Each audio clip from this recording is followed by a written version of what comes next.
Monsieur le rapporteur, vous avez la parole. Merci Madame la Présidente, mes chers collègues.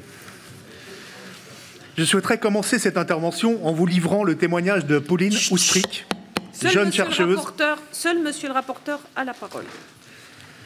Je souhaiterais commencer cette intervention en vous livrant le témoignage de Pauline Oustric, jeune chercheuse en comportement alimentaire et présidente de l'association Après J20, rassemblant de nombreuses personnes atteintes de formes longues de la Covid-19 et qui a accepté de nous parler de son expérience et des principaux symptômes de cette pathologie.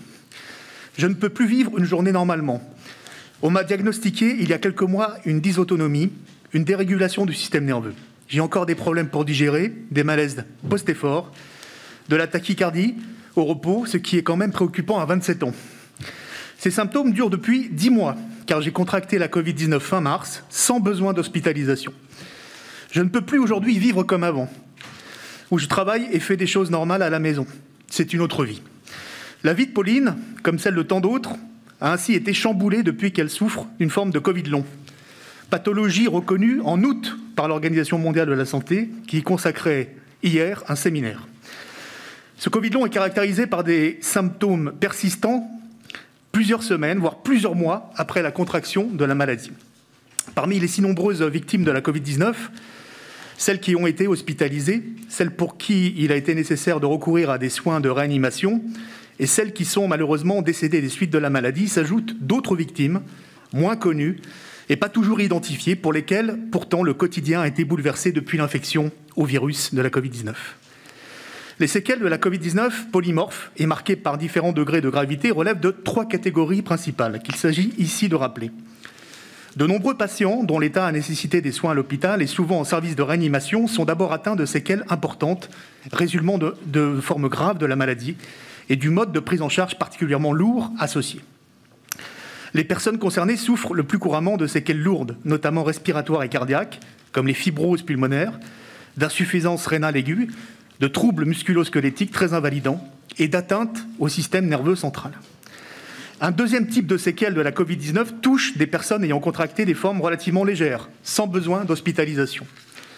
Ces personnes, le plus souvent des femmes et de nombreux jeunes, souffrent d'un Covid long, évoqué à l'instant, caractérisé par des symptômes lancinants, persistants, particulièrement invalidants, au premier rang desquels figure ce qui nous est décrit comme un épuisement terrassant, un essoufflement rapide, une fatigue chronique, une désadaptation à l'effort, des troubles cognitifs, une anosmie ou une ageusie. De nombreux spécialistes évoquent enfin des séquelles psychiatriques de la Covid-19, particulièrement alarmantes chez de nombreux patients. Anxiété, insomnie, dépression, syndrome post-traumatique et symptômes obsessionnels. Le lien entre maladies infectieuses, inflammation et déclenchement de troubles psychiatriques a en effet été de longue date démontré. Selon le professeur Marion Leboignet, les conséquences psychiatriques de la Covid-19 sont devant nous. S'il est encore tôt pour dire avec précision combien de personnes souffrent de ces séquelles pluriformes de la Covid-19, il est aujourd'hui établi qu'elles concernent plusieurs centaines de milliers de victimes. Ces victimes, ce sont d'abord nos soignants, qui ont fait et font toujours l'admiration de tous par leur courage, leur mobilisation sans faille dans la lutte contre l'épidémie. Mais ce sont aussi tous ces travailleurs de première ligne qui ont assuré la continuité de la nation au péril de leur santé et parfois de leur vie. Et cela tout au long de la crise sanitaire.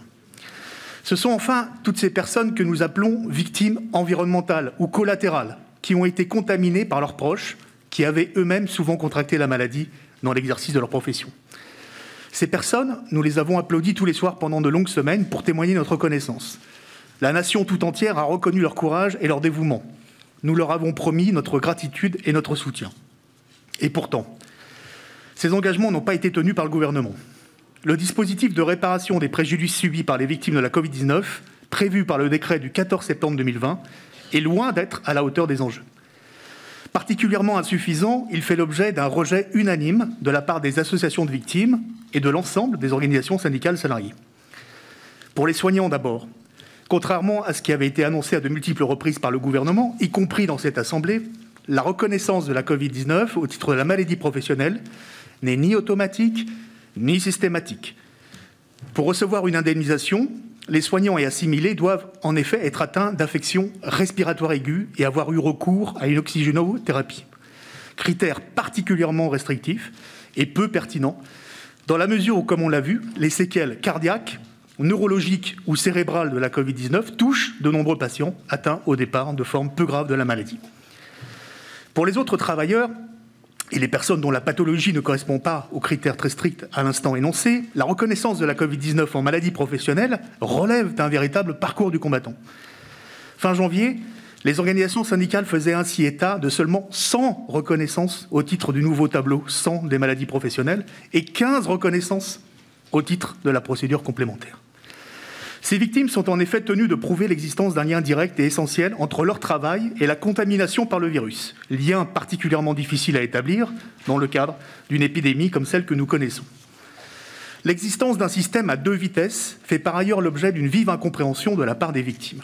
Il témoigne d'une forme de mépris face à l'engagement de nombreux travailleurs, ces aides à domicile, hôtesses de caisse, agents des forces de l'ordre et de sécurité, pompiers, enseignants, agents de propreté, commerçants et tant d'autres, qui sont montés au front en pleine crise sanitaire. Alors qu'ils souffrent souvent des mêmes séquelles, comment expliquer en effet qu'ils ne soient pas placés sur un pied d'égalité avec les soignants et assimilés ? Centré uniquement autour de la reconnaissance en maladie professionnelle, le dispositif d'indemnisation existant laisse en outre de nombreuses victimes de côté. Qu'il s'agisse des travailleurs indépendants, dont une très faible minorité seulement est assurée contre le risque AT-MP, ou des victimes environnementales si nombreuses qui ont été contaminées hors du cadre professionnel.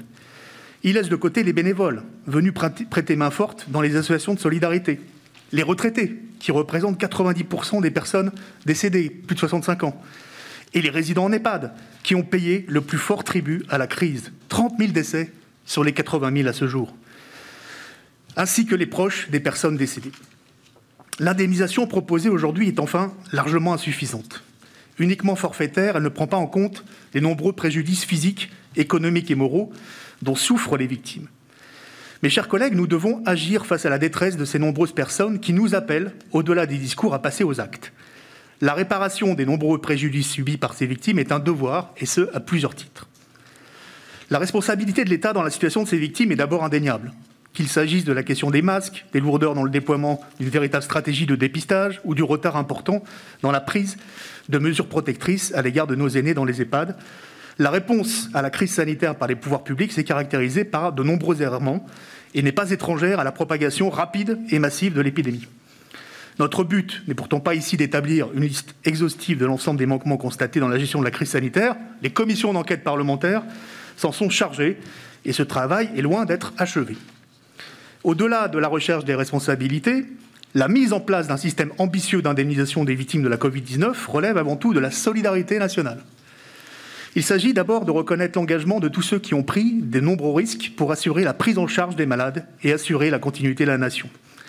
Il s'agit aussi de prendre en compte la souffrance insupportable vécue par ces victimes, nombreuses à dépendre aujourd'hui de leurs proches pour l'ensemble des gestes du quotidien. Au-delà de la douleur physique, s'ajoute souvent pour ces personnes une difficulté à faire reconnaître leur pathologie, dont les formes demeurent encore peu connues. La fatigue physique et intellectuelle intense, caractéristique de cette pathologie, les empêche bien souvent de poursuivre leur travail et constitue pour un grand nombre d'entre elles un risque majeur de désinsertion professionnelle, voire de désocialisation. Pour toutes ces raisons, mes chers collègues, nous vous proposons avec Christian Hutin et les membres du groupe socialiste et apparenté la création d'un fonds d'indemnisation des victimes de la Covid-19, outil aux objectifs ambitieux et aux nombreux bénéfices. Prenant en compte les laissés-pour-compte du dispositif existant, ce fonds a pour vocation d'offrir une réparation des préjudices subis par toutes les victimes présentant les séquelles temporaires ou définitives de la Covid-19, qu'il s'agisse des personnes touchées par des séquelles lourdes, résultant des formes graves de la maladie, mais aussi de toutes celles atteintes des symptômes persistants caractéristiques du Covid long. La réparation que nous envisageons s'adresse aussi aux ayants droit des personnes qui sont malheureusement décédées des suites de la maladie. Nous ne les avons pas oubliés, nous proposons la mise en place d'une réparation intégrale visant à permettre à la victime de vivre dans des conditions aussi proches que possible de la situation préalable à la maladie. Le Fonds d'indemnisation des victimes de la Covid-19 s'inspire du Fonds d'indemnisation des victimes de l'amiante, le FIVA, dont le modèle est aujourd'hui largement éprouvé. La création d'un tel fonds présente de nombreux avantages. La mise en place d'un tel fonds permettrait de limiter considérablement le risque de contentieux, qui ajoute inquiétude et incertitude à des victimes déjà fortement éprouvées par leur maladie. Le dispositif du fonds est par ailleurs particulièrement protecteur. Dès lors que la victime fait état d'un dommage pris en compte par le fonds, elle peut obtenir une indemnisation sans qu'il soit nécessaire pour elle de prouver une faute.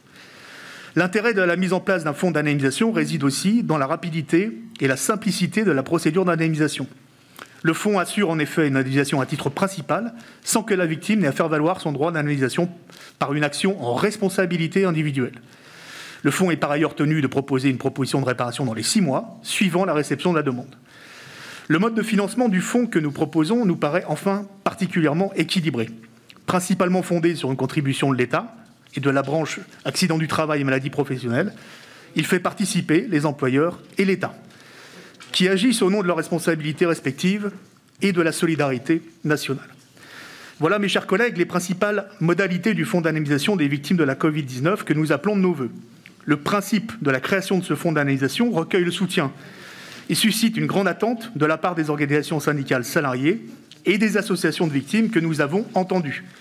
Il est soutenu également par l'Académie nationale de médecine. Ne restons pas dans les incantations et agissons vite pour ces victimes qui comptent plus que jamais sur notre soutien et notre mobilisation. Je vous remercie. Bien, monsieur le rapporteur.